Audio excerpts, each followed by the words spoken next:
What's going on, guys? Welcome back. Hope you're all doing well. Thank you for clicking into another video. If you're new around here and you like what I do, then smash that subscribe button. It's time to talk about another retro wrestling pay-per-view. It's time to go back and talk about ECW Hostile City Showdown 1994. This was the early years of ECW. This was still Eastern Championship Wrestling. We're still a few months away from the name change to Extreme Championship Wrestling, but the wrestling definitely starting to get a bit extreme. This is unlike anything else you're going to see in 1994. You weren't getting this. You weren't getting the violence. You weren't getting the blood. You weren't getting the ultra extreme matches. Just wasn't happening in WCW and WWF at the time. This was completely different.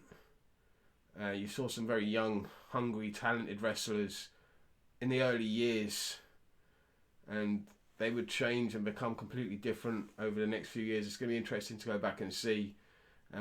It really was interesting to see a young Tommy Dreamer in suspenders against Hack Myers in the opening match. Wasn't the best of matches, wasn't the worst on the show. At least there was a finish, unlike a few of the other matches.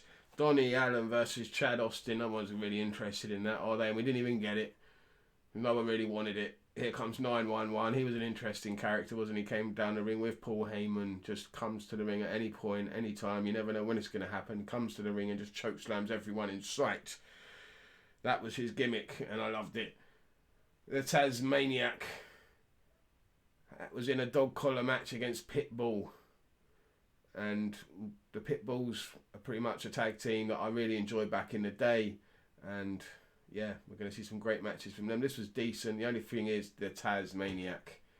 It seemed like a rejected gimmick from WCW back in the day. It was awful. And I can't wait to see him change and go into the character he becomes, which is absolutely awesome. But he has to live through this, I suppose, and get to that. And yeah, Jason in this was annoying, and the interference was annoying, and wasn't the best dog collar match you're going to see. The Bruise Brothers versus Shane Douglas and Mr. Hughes. Why is Shane Douglas anywhere near this sort of match? This was just a brawl, a hardcore mess. He should be in the main event, really, shouldn't he, already? The Singapore Kane match, absolutely awful, with Tommy Cairo. He was dreadful. Sandman, he's starting to evolve into the character we're going to get to know, we all know and love.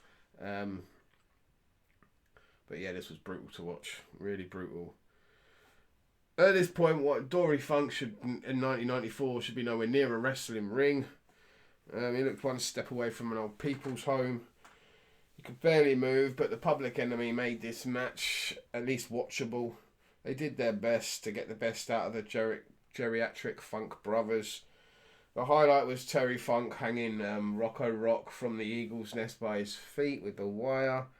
But like so many other matches on this show, it just had no finish. It just ended with a brawl. Somehow Mikey is the TV champion, this skinny 100-pound kid, soaking wet if he is 100 pounds. This was kind of a bit unrealistic. They would still be able to retain a title as long as he did. He was able to defeat Rockin' Robin, or whatever his name is. Win via DQ to retain the title. The main event saw Cactus Jack go up against Sabu in a classic hardcore match, probably the best match of the whole damn show.